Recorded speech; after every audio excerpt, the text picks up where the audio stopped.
Hey people, CzarThwomp here, and welcome to episode 66 of Dual Destinies. Last time, we proved that Starbuck was innocent, only for Athena to be arrested because her fingerprints were found on the lighter that was held by the murderer. So without further ado, let's get going. Yeah, it seems so empty too. I just don't get it, Daddy. All your reasoning during the trial seemed perfectly solid, even by your standards. Yeah, and I still believe it was, at least based on what we know.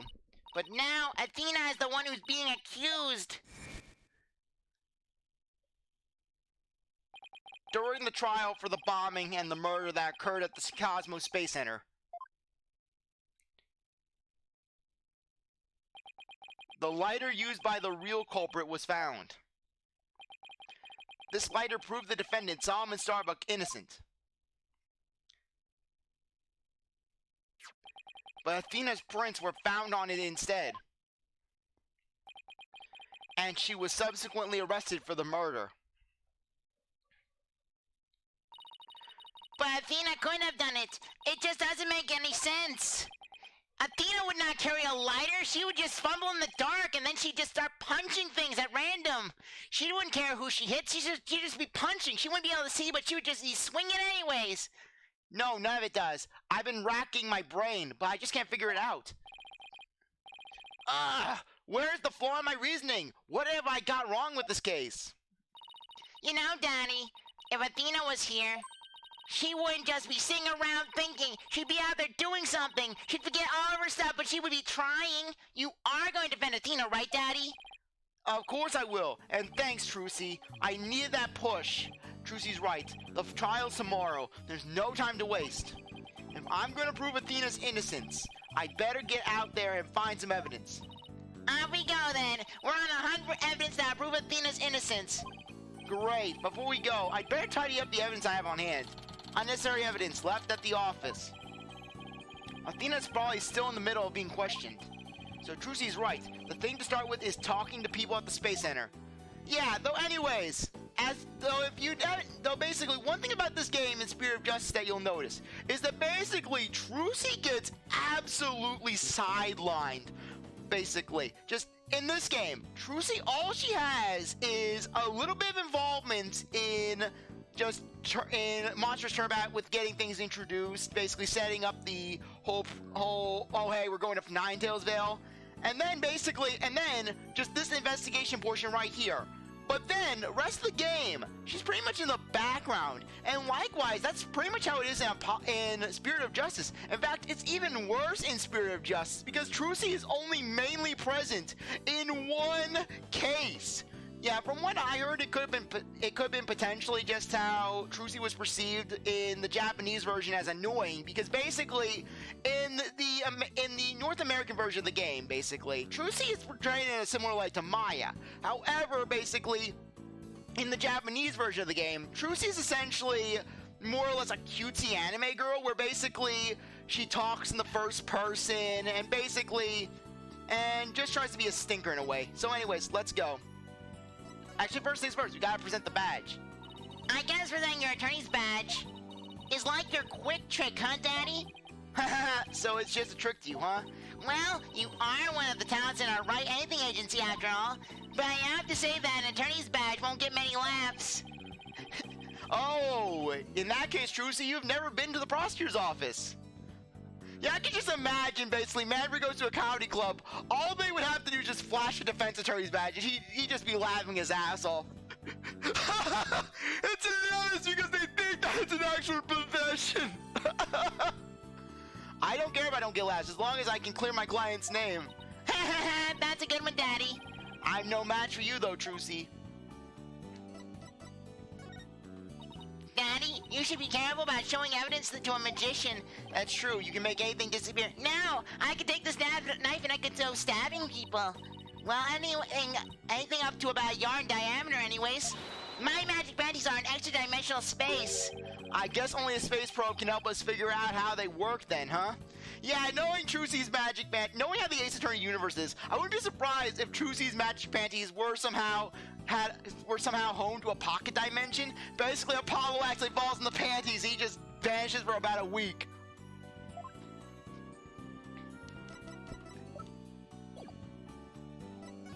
Okay. Entrance. December 20th, Cosmos Space Center. Entrance. Director Cosmos, you have a minute. Ugh! Galactic Scooter! Full speed ahead! Director, he scooted away! His expression changed the instant he saw you, Daddy. Yeah, well, I dragged his name through the mud pretty good at the trial earlier today.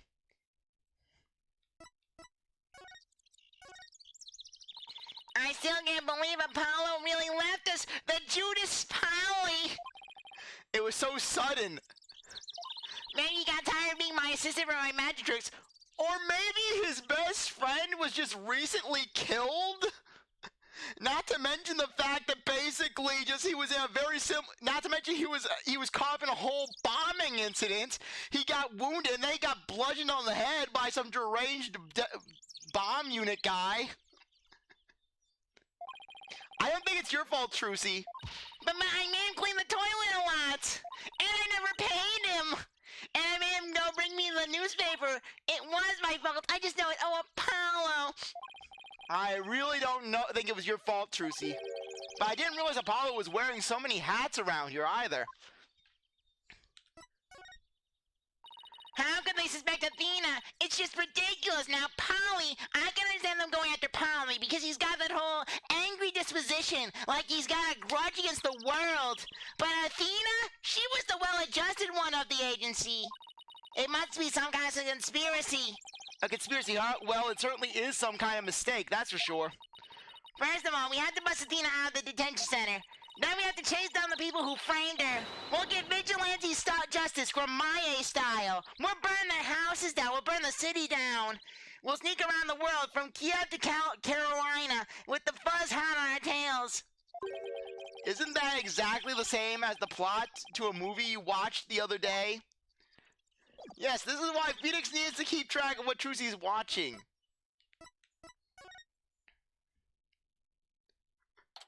December 20th, Cosmos Space Center, boarding lounge. We were here only yesterday. Oh, hey! Mr. Starbuck, you've been released, huh? Yep, and I came straight here. This is all thanks to you and your team, Mr. Wright. You've given me a second chance to fly into space again. I can't thank you enough. Except...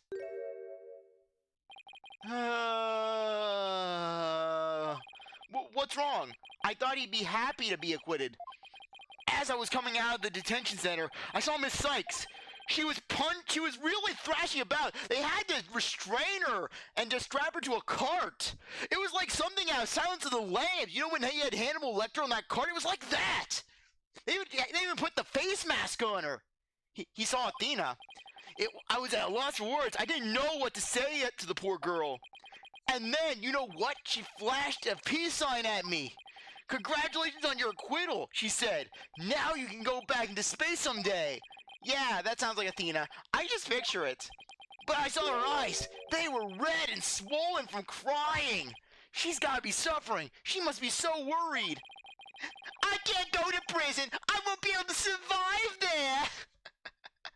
I'm not like Simon. I'm one of the beautiful people.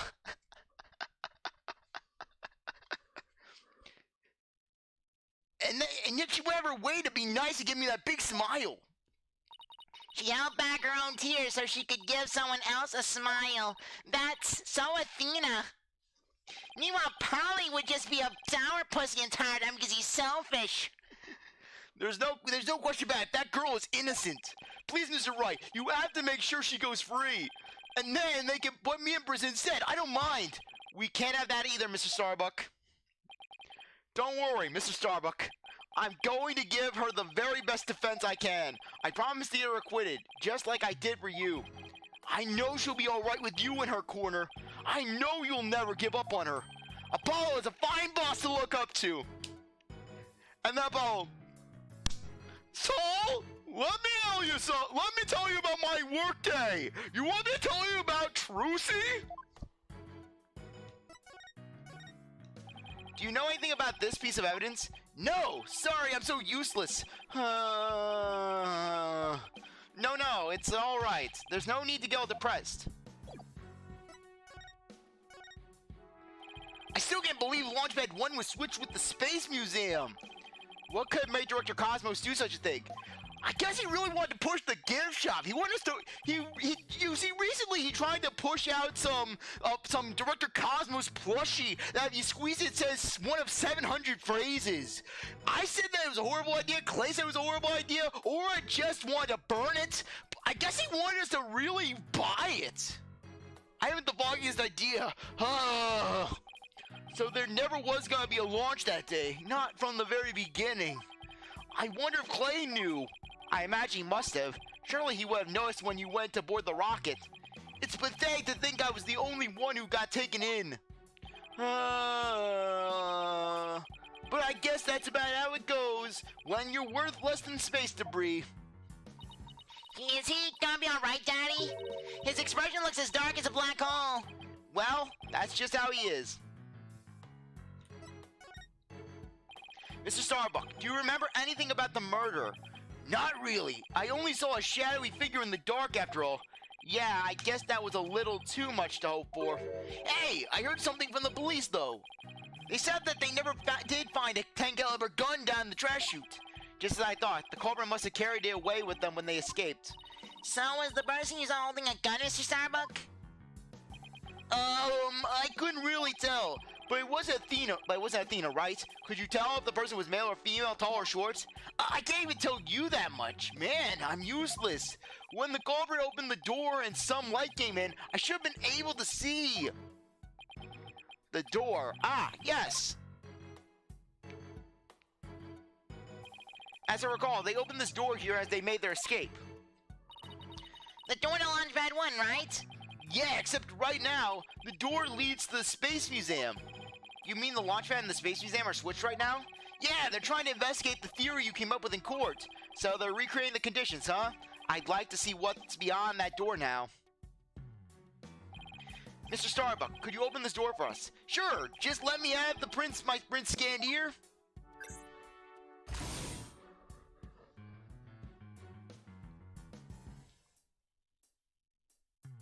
Okay. Do the launch pads get switched back and forth a lot? Well, back when the Space Museum was Launchpad 2, they used to switch the pads around at times. But these days, Launchpad 2 is only used as a tourist attraction, right? Right, because, quite frankly, the Space Center needs the money. I hear ya. Time's short, tough. Daddy, let's go check out what's beyond that door. Sure, let's go. Hey, why don't I come along? I can show you around. So there's the wall, and there's the floor, there's the terminal, there's a leaf. Huh? I wonder what these dead leaves are doing here. Maybe they were stuck to the bottom of somebody's shoes. There are lots of trees around the Space Center. There are lots of trees around the Space Center. She's right. It's a modern state-of-the-art building, but it's surrounded by trees. But I don't know, if they were stuck to the bottom of somebody's shoe, wouldn't they look more crushed up? These don't look like they've been stepped on. Maybe there's some kind of secret hatch in the corridor, and they came in that way. Not everything is set up like a magician stage, you know. Well, it should, Daddy. It should. So this is another one of those devices for opening the door, huh? Yup, but this one doesn't require fingerprint verification. You just hit the button and open sesame. So when you and Clay went through here, you didn't need to show your prints either? That's right, Trucy. Just like how the culprits need to scan their prints when they escape to back out the Space Museum corridor into Boarding Lounge 2. Well, I don't see anything else that jumps out at me.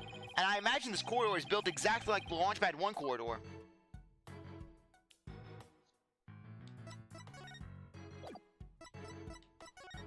Okay, nothing else. Okay, let's make sure we're not missing anything.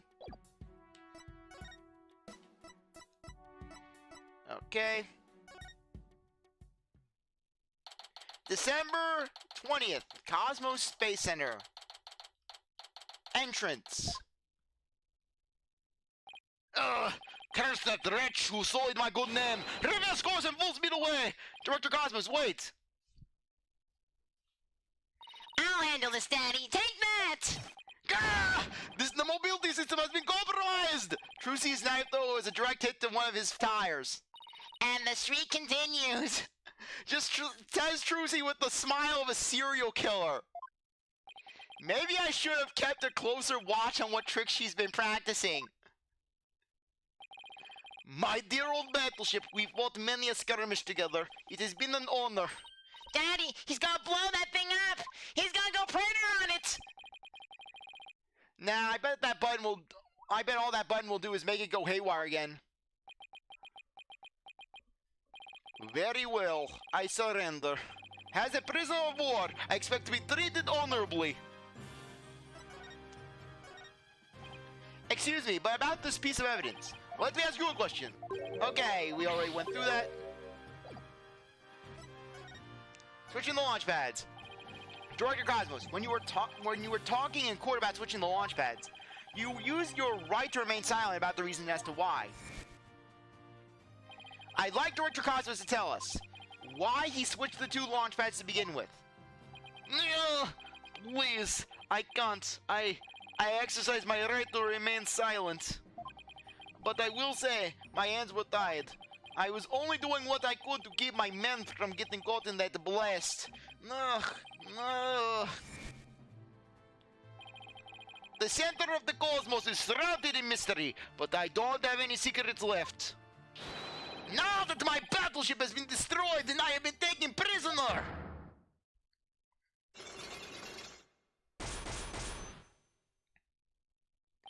No secrets left, huh? I beg to differ. Looks like I'll have to undo his psych locks if I want to get to the bottom of this. Take that!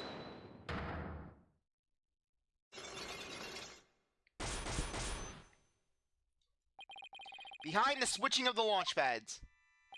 I want you to tell me everything you're hiding about the switching of the two launch pads. I refuse. You can't make me. I can't hold out longer than anyone. I hope I never get I hope I never get like this when I'm old. Now let's see where to start. This is how you explain your motive for switching the launch pads. You did it. I know, I was trying to basically select the bottom one. My controller acted up on me. You said your motive was to fool the bomber, right? No. By then the bomb had already been set. Switching the launch pads after the fact would have done nothing to fool the bomber. Huh? I guess I got it wrong. Haha, that was just a little joke. Now I'll tell you what you really said at the trial.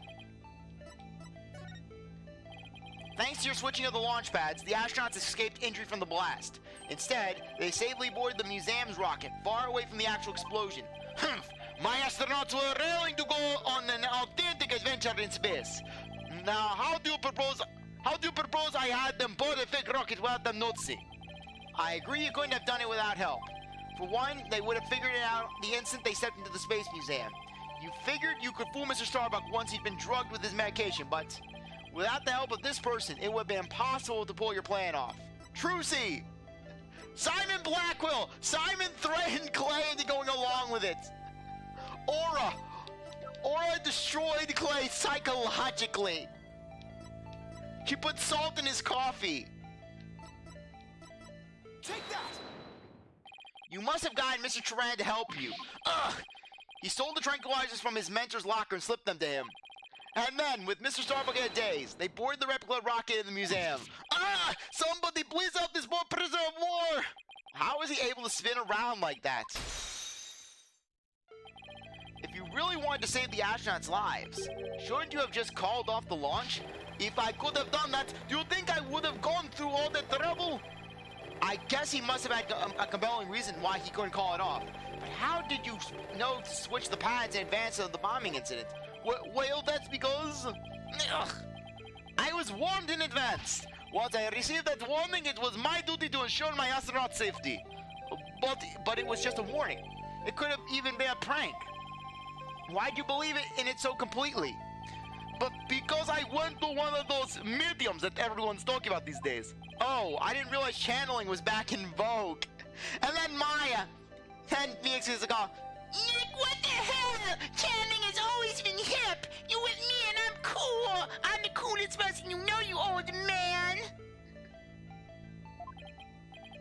Besides, I thought it was you yourself that got the warning via telephone. Yes, that's right. The bomber contacted me personally. They use a phone booth in Karen Village. My battleship is equipped with a special advanced telecommunication system, you see. AKA a regular old telephone. It's been a while. Planning another launch. I see you haven't learned. I'll never get the terror I felt when I received that call. They called my documentary trash. The bomber said it's been a while. And that was enough to make you take the threat seriously. Perhaps Director Cosmos took the threat so seriously because the Space Center had been involved in a bombing once before. Maybe the culprit in the current case is the same person who was involved in this incident. Just wanted to make sure I was selecting the right thing because my controller sometimes acts up, as you know. That one miracle, the epic story of survival. People across the nation know it now as the heroic tale of bravery, but in truth, it was an act of sabotage perpetrated by our current killer, wasn't it? Very few knew about the previous plot, so when the caller said, "It's been a while," you knew beyond a shadow of a doubt that the danger was real, and it wasn't a prank. Gah! Didn't anyone ever tell you to go easy on ex-servicemen?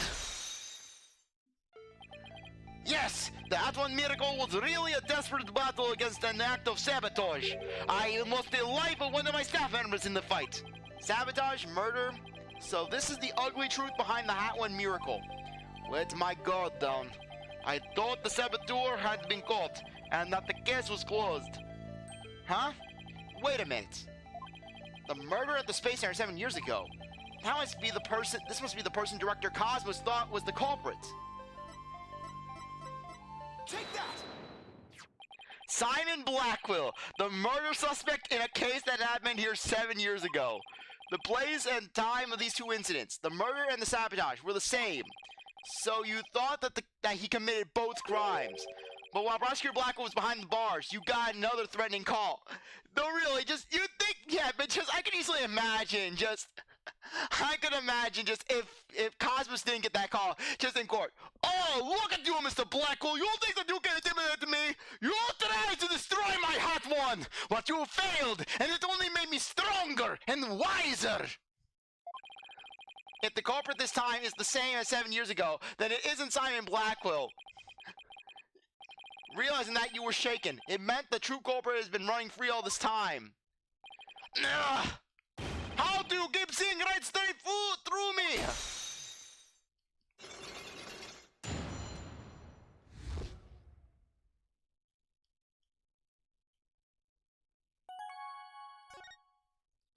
The reason why Director Cosmos won't talk about why he switched the launch pads is connected to the truth behind the Hat One miracle.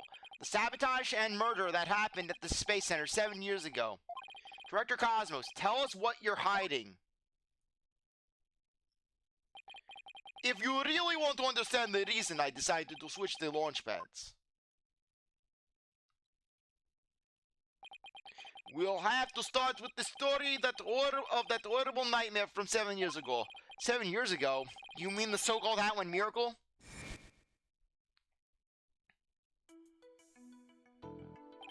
The launch went smoothly, but once the ship entered outer space, then the troubles began. It was all the handiwork of a certain person and their evil scheme. So Mr. Starbuck's traumatic experience wasn't accidental. Not only that, but before the launch, a very valuable piece of moon rock was stolen. But that wasn't the worst of it. One of my staff members was murdered! Wow, I had no idea such awful events were behind that exciting story of space heroicism. All that, in spite of the Space Center having very strict security in those days. All personal effects were examined thoroughly, coming or going. You couldn't even smuggle a withered old leaf through those checkpoints. So, do you have any clue who was responsible for the sabotage? At the very least, I know it wasn't Simon Blackwell. I don't know enough to identify the true culprit, but it's clear what that person is. To put it simply, a spy. A spy? You mean somebody who infiltrates a foreign country? Carries out dangerous missions? And always gets the girl? Someone's watching way too many late-night movies. Well, I guess if we're talking about blowing up a rocket and stealing research material, it's not all that surprising that a spy could be behind it all.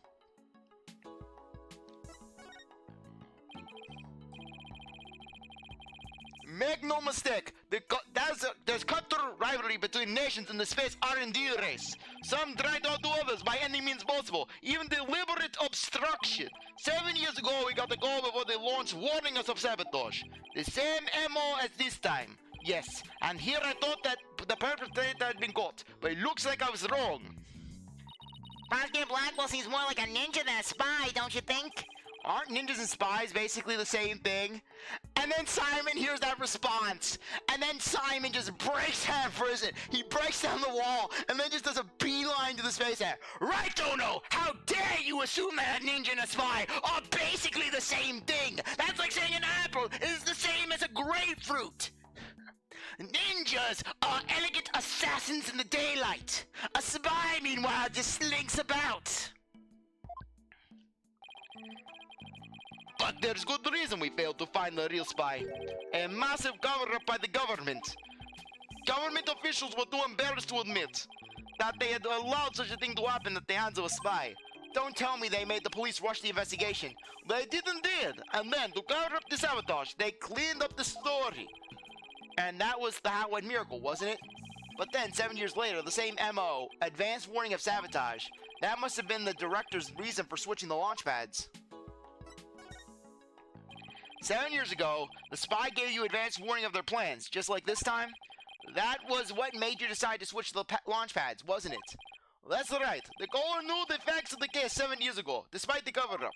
They knew about the sabotage, the moon rock, the murder, and they said, "You don't want things to go like they did 7 years ago, do you?" I immediately thought of calling off the launch, but the government wouldn't let me. We don't give in to the likes of terrorists. We must protect our country's honor. It was quite a moving speech, actually. Moving? Really? Maybe if you're easily inspired by political talking points. But I knew the truth. We had been warned, which meant that the danger was very real. And I knew there was no way to stop the spy. No matter what I did, they would find a way. That's why I switched the launch pads. And there's the moving rescue scene. First, I snuck into the center. First, I snuck into the center the night before and switched the launch pads. That way, the astronauts would go from boating lounge 1 to the Space Museum. Then I put a closed for repair sign at the door to launch pad 1, boating lounge 2. You did it so normal visitors wouldn't enter, right? What else did you do? I enlisted the help of several staff members, including Duran. But you didn't let Mr. Starbuck in on it? He'd already been through enough, and he's no good at lying to keep a secret. I'm afraid I had no choice but to have him drugged. My plan went well until... Clay's murder, huh? Well, on the bright side, we got Starbucks wallet, so it balances out. After the corporate made their escape, I switched the launch pads back. I did it in such a way that no one would find out. But after all that effort, Tehran is dead, and the Hat 2 is destroyed. And the Hope capsule, which had returned to us only recently, was also lost in that blast. My home, the center of the cosmos. My beautiful Cosmos Space Center is done for! Wait, what do you mean by the Hope capsule was lost in the blast? I thought that the Hope capsule was found at the crime scene with Mr. Turan. It had just been brought back by the Hope space probe with asteroid samples inside. So what kind of samples are they? What's in them? The samples are scheduled for analysis in the near future. We haven't had time, since they just came back the day before Turan's murder. The capsule was being held in a safe in Launchpad 1. But I gave it to Turan before the incident so it wouldn't be destroyed in the explosion. We couldn't have stored it in the basement, no. That'd make too much sense.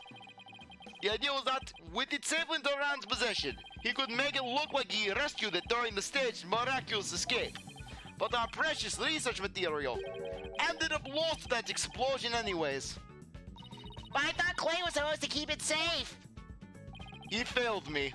You must understand, the launchpad explosion wasn't the one the capsule was lost to. It was lost after the police confiscated his evidence. It was the courtroom bombing from the other day. The capsule was there in the courtroom as evidence and was blown to smithereens. Yet another casualty of that blast. Ultimately, I think the culprit may have known about the switching of the launch pads. What? How? The police found a wiretapping device during their investigation today. A bug aboard my battleship, a tap on my advanced communication system. A wire on that phone? Yeah, and there's just some giant node. It's basically just some giant device that you could see from space. Yes, a wire on this very phone.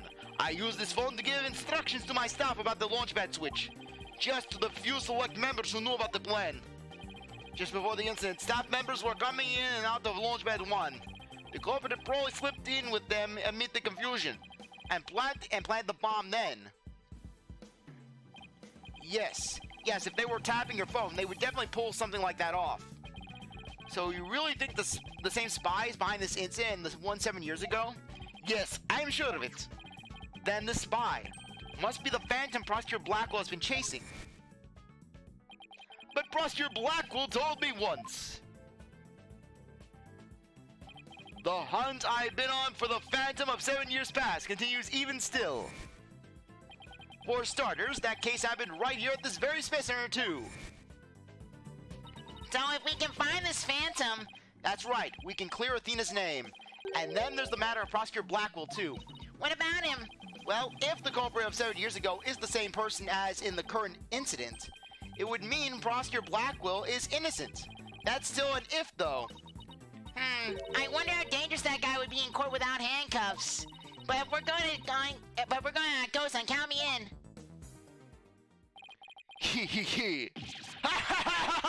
It's all over for me! Spin! Well, I'm done for. The center of the cosmos is doomed. You think he's gonna be alright, Daddy? Well, at least he'll be in a good company. There must be planets out there he can spin with. Which reminds me, I'd like to delve a little deeper into the Hot One mission too. If you wish to learn more, start with the Space Museum! This is Hot One exhibit there! Oh, don't mind me. I'll just keep spinning here and see how the cosmos unfolds! It's like he's achieved spiritual enlightenment or something through spinning. I'm sure he'll stop when he gets dizzy. Let's go visit the Space Museum. Which we'll do in the next episode. So, because I think that now would be a good time to end things off. Anyways, I really appreciate that you stuck around to watch this episode. You're a great viewer, and I hope you come back for the next one. If you like this video, like, subscribe, comment, share, do whatever that you want. With that, see you next time. Bye.